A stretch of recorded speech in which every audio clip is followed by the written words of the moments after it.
Matius pasal 3, Yohanes Pembaptis. Pada waktu itu tampillah Yohanes Pembaptis di padang gurun Yudea dan memberitakan, "Bertobatlah, sebab kerajaan sorga sudah dekat."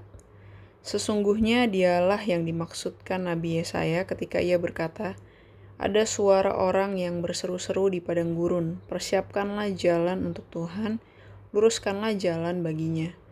Yohanes memakai jubah bulu unta dan ikat pinggang kulit, dan makanannya belalang dan madu hutan. Maka datanglah kepadanya penduduk dari Yerusalem dan seluruh Yudea dan dari seluruh daerah sekitar Yordan. Lalu sambil mengaku dosanya, mereka dibaptis oleh Yohanes di sungai Yordan. Tetapi waktu ia melihat banyak orang fasik dan orang Saduki datang untuk dibaptis, berkatalah ia kepada mereka, "Hai kamu keturunan ular beludak, siapakah yang mengatakan kepada kamu bahwa kamu dapat melarikan diri dari murka yang akan datang? Jadi hasilkanlah buah yang sesuai dengan pertobatan. Dan janganlah mengira bahwa kamu dapat berkata dalam hatimu, Abraham adalah bapa kami. Karena aku berkata kepadamu, Allah dapat menjadikan anak-anak bagi Abraham dari batu-batu ini."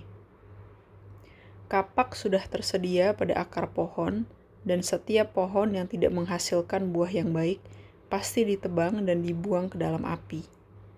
Aku membaptis kamu dengan air sebagai tanda pertobatan, tetapi Ia yang datang kemudian daripadaku lebih berkuasa daripadaku, dan aku tidak layak melepaskan kasutnya. Ia akan membaptis kamu dengan Roh Kudus dan dengan api. Alat penampi sudah di tangannya. Ia akan membersihkan tempat pengirikannya dan mengumpulkan gandumnya ke dalam lumbung, tetapi debu jerami itu akan dibakarnya dalam api yang tidak terpadamkan. Maka datanglah Yesus dari Galilea ke Yordan kepada Yohanes untuk dibaptis olehnya. Tetapi Yohanes mencegah dia, katanya, "Akulah yang perlu dibaptis olehmu, dan engkau yang datang kepadaku?"